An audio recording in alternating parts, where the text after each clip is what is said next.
This is Joe Murphy with Allegheny Immigration Group. Earlier this week, I did a video about how you do not have to stay in an abusive marriage to get a green card. In that video, I discussed how a non-citizen spouse of an abusive American citizen or permanent resident can self-petition to get a green card on their own without having to stay in an abusive marriage. Since that video, I've gotten a lot of calls. One of the things that I found most interesting about the calls I received is that there's a lot of confusion about what qualifies as the type of abuse that would trigger a right to file for a green card on your own. Verbal abuse, social isolation, possessiveness, control, or diminution of the quality of life. If you've got someone yelling at you, pushing you around, brainwashing you, gaslighting you, if you're feeling powerless and terrified, crying, those sorts of things, that really is a form of abuse. If you think you need to get out of an abusive marriage, get out. Don't worry about the green card. You can call me or any other immigration lawyer and we can help you self-petition for a green card based on domestic abuse. You don't have to put up with that any more than you have to put up with being physically bad. The most important thing is that if you're in an abusive situation,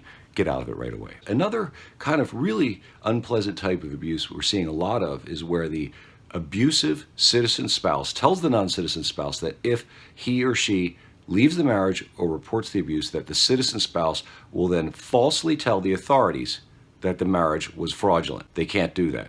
The law prohibits the Justice Department from making an adverse determination about you, your credibility, your admissibility, or your deportability based solely on the testimony of someone who abused you. The government's well aware that abusers will make up stories to get you in trouble. Because of that, the law prohibits them from using stories that only come from your abuser. Another concern a lot of victims of abuse in these immigration through marriage cases have is that they don't want to get their abuser in trouble. Honestly, between you and I, if someone's abusing you, they deserve to be in trouble. Reporting this abuse to the immigration authorities won't get your abuser in trouble.